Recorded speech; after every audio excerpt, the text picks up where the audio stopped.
a los que fue sometido el apóstol Pablo sin culpa. Juicios que se llevaron a cabo sin haber cometido delito alguno y sin ser responsable de nada de lo que lo acusaron, únicamente por ser predicador, apóstol y maestro de los gentiles. Por eso el mismo apóstol refiere, hermano, y permítanme que no les dé oportunidad de leer el texto, yo lo leeré porque quiero circunscribirme a este tiempo. En 2 de Corintios 11:23 dice el apóstol Pablo: en azotes sin número, en cárceles más. ¿Cuál había sido muchas veces su condición? Pregunto, hermanos del coro, ¿cuál había sido muchas veces su condición? En cárceles, no una vez, más. Muchas veces. En peligro de muerte, muchas veces. Al hablar de un juicio ante tribunales humanos, los siervos de Dios, óyelo bien, no están exentos de arbitrariedades. Los siervos de Dios no están exentos de injusticias. Es decir, porque los siervos, el mismo Cristo fue sujeto a un juicio. Y en este juicio, hermano, del que estamos hablando, de los siervos de Dios, podrás encontrar irregularidades procesales. Que el proceso no se conduce debidamente, lo vas a observar. Vas a observar castigos excesivos. Y que a lo mejor una prisión preventiva sea, hermano, ocupada como un castigo excesivo. Encontrarás vicios en el procedimiento. Acusaciones falsas. Lo que hemos visto, testigos, entre comillas, testigos falsos. Pruebas prefabricadas. Otra vez, pruebas prefabricadas. Violaciones en los términos y en los plazos que la misma ley, hermano, ordena. Encontrarás la conculcación, la violación de sus derechos humanos, de sus derechos constitucionales, y pudiera ser que encuentres una sentencia injusta. Porque no me digas que Cristo merecía la muerte. No, Él era santo, Él era limpio, Él era perfecto. Pero aquella turba le condenó y gritaba: que muera. ¿A quién quieren que les entregue? ¿A Barrabás o a este hombre? Entréganos a Barrabás. ¿Y qué hago con Cristo, con Jesús? Sentencias injustas. Toda esta suerte de estratagemas es por detener la labor que ellos desempeñan y el ministerio que Dios les dio. Dios al apóstol Pablo en su llamamiento le dijo, hermano, a través de aquel hombre llamado Ananías, le dijo: porque yo le mostraré a este cuánto le es necesario padecer por mi nombre.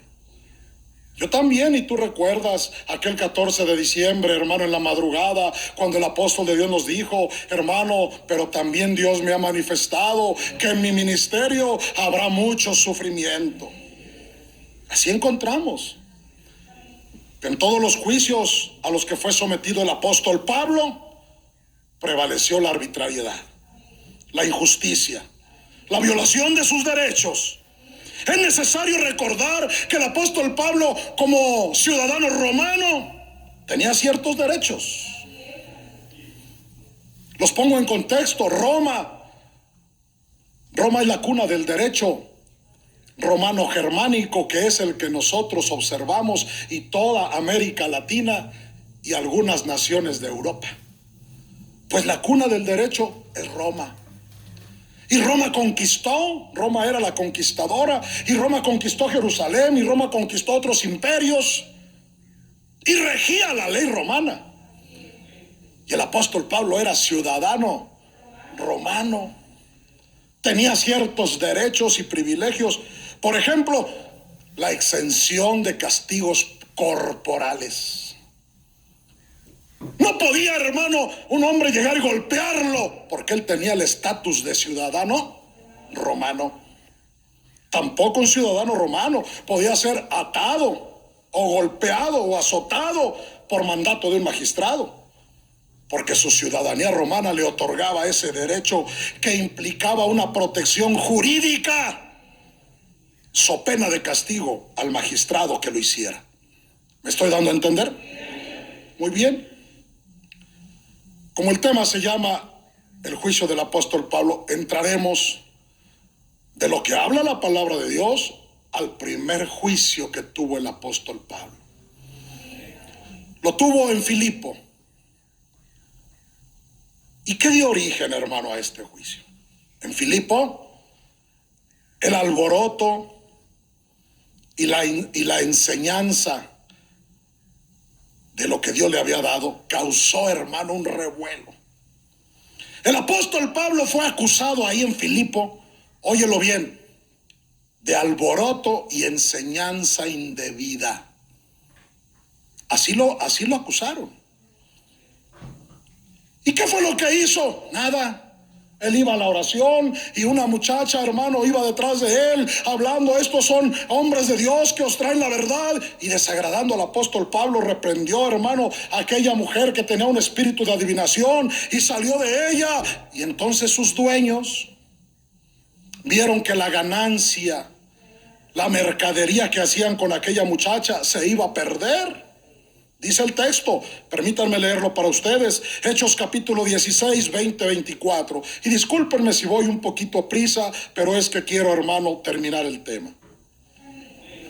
Hechos 16, 20 al 24. Y presentándolos a los magistrados dijeron: estos hombres, siendo judíos, alborotan nuestra ciudad y enseñan costumbres que no nos es lícito recibir ni hacer, pues somos romanos. Y se agolpó el pueblo contra ellos. Y los magistrados, rasgándoles las ropas, ordenaron azotarles con varas. Después de haberles azotado mucho, los echaron en la cárcel, mandando el carcelero que los guardasen con seguridad, el cual, recibido este mandato, los metió en el calabozo de más adentro y les aseguró los pies en el cepo. ¿Qué había hecho? ¿Qué había hecho? ¿Cuál delito cometió? Dar testimonio de la obra de Dios. En este primer juicio de Filipo prevalecieron las siguientes arbitrariedades o violaciones.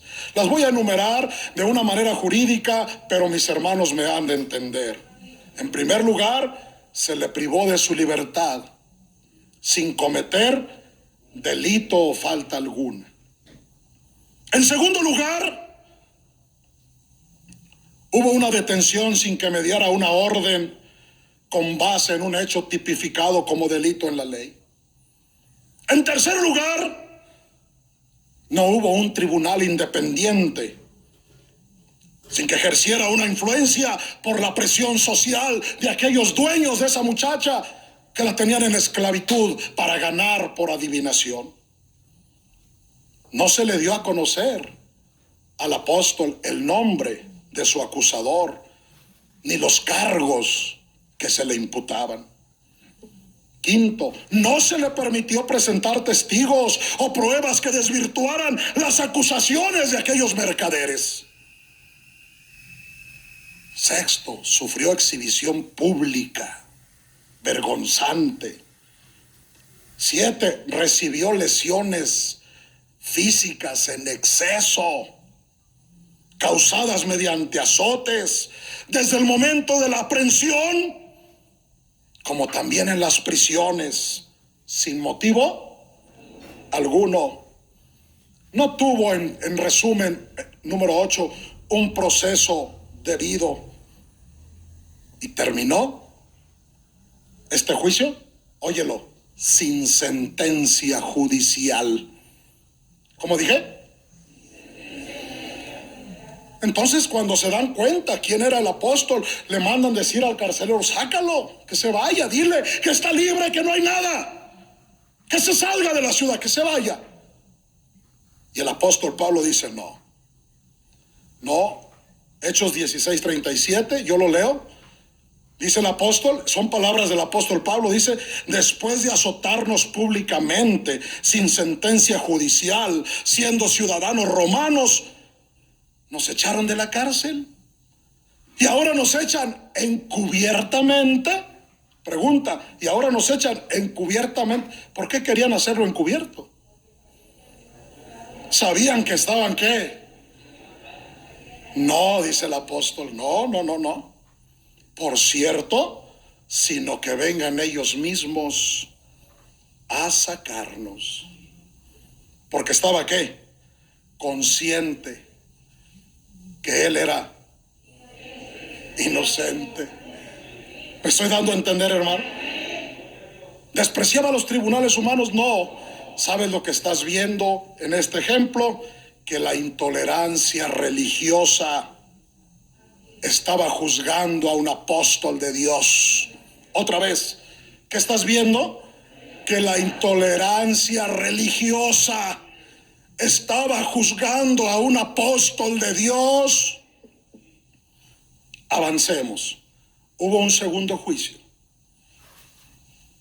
Este juicio fue en Corinto. Pasaron, hermano, unos cuantos días. Y entonces, hermano, cuando empezó la predicación de la iglesia, cuando empezaron a convertirse los hermanos, los primeros hermanos, en aquella ciudad llamado de Corinto, en aquella provincia, se convirtió un hombre llamado Crispo. Este hombre Crispo y su familia se convierten a la fe de Jesucristo. Crispo era un principal de la sinagoga de los judíos. Y muchos hermanos más se convirtieron. No lo lean, según dicen Hechos 18:8. Y entonces empezaron los sacerdotes con una animadversión, con una, hermano, odio, con una cierta repudio hacia el Señor, envidia también, persecución contra el apóstol Pablo, de manera que lo llevan ante el tribunal por ese hecho. Tú lo puedes leer allá, te di la cita, Hechos 18:8. Se convierte Crispo y su familia y los principales de la sinagoga se llenan de coraje y lo llevan al tribunal. Con escándalo lo llevan, la mano lo apresan, lo llevan. Porque no te olvides que estaban bajo la ley romana, bajo el reinado de Roma. Y la ley de Roma era la que gobernaba. Y lo llevan ante el tribunal y lo acusan de violar la ley en los siguientes términos. Hechos 8:13, yo lo leo. Fíjate cómo dijeron, cuando lo llevan, ya hablo del segundo juicio, lo llevan a Corinto y lo acusan en los siguientes términos: este persuade a los hombres a honrar a Dios contra la ley. ¿De qué lo estaban acusando? De que enseñaba a honrar a Dios. Y el hombre que impartía justicia, su cargo era procónsul y se llamaba Galión. Le responde y le dice a los judíos: miren, si fuera algún agravio o algún crimen enorme, oh judíos, conforme a derecho, es decir, conforme al derecho romano, yo os toleraría. Pero si son cuestiones de palabras y de nombres y de vuestra ley, véanlo vosotros.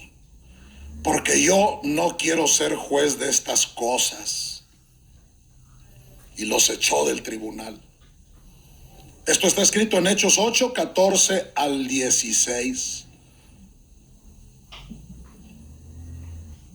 No prosperó esta acusación porque el fundamento era la intolerancia religiosa otra vez. ¿Y qué ocurre cuando el procónsul Galión los echa? Váyanse. Esto no aplica aquí en la ley.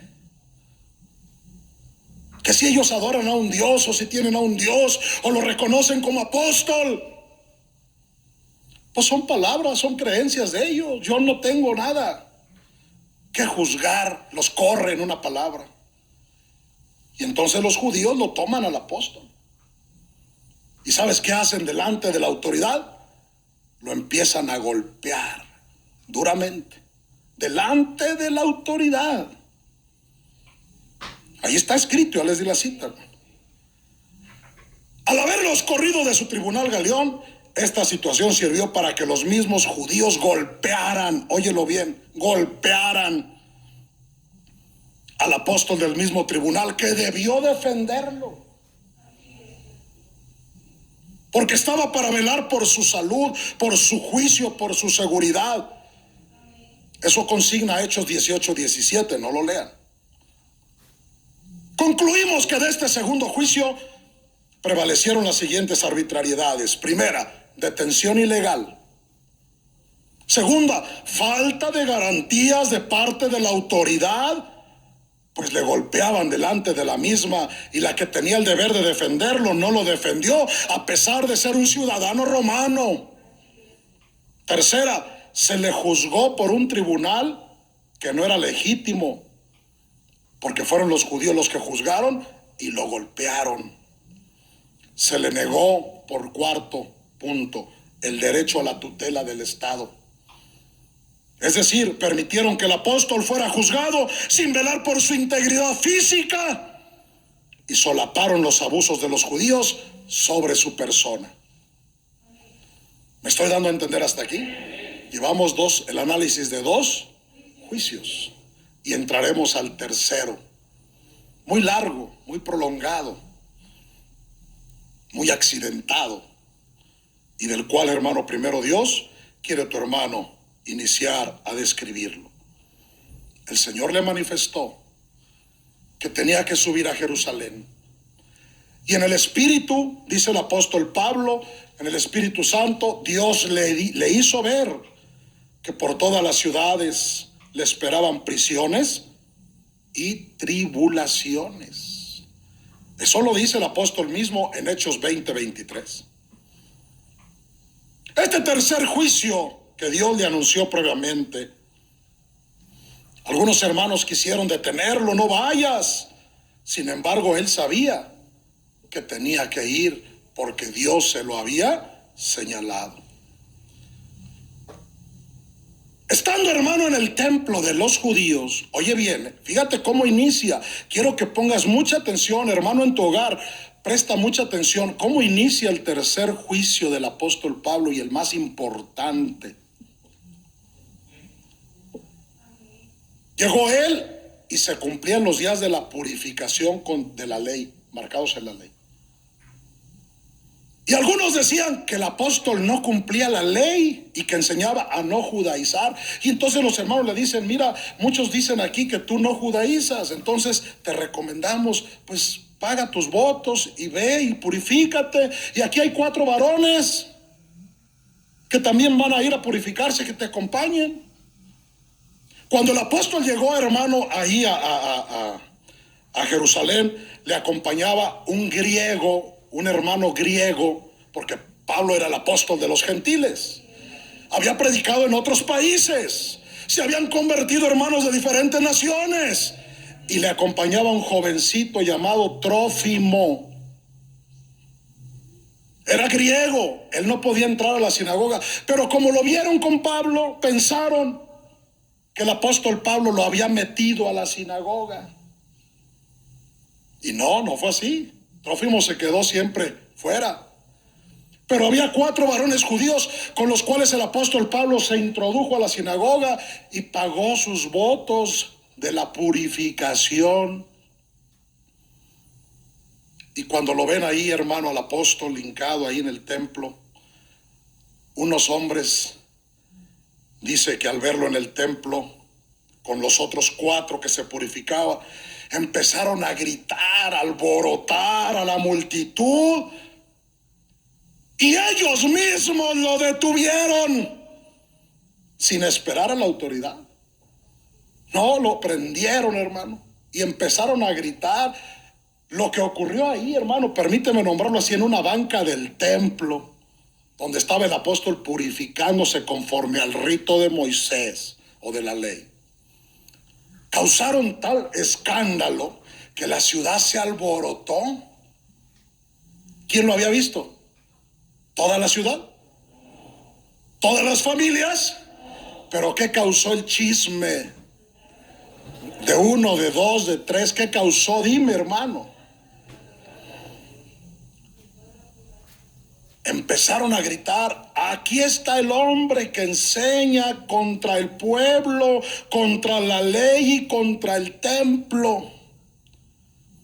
Le acusaban de profanar. Creían que Trófimo, el griego, había entrado a la sinagoga. Y no es cierto.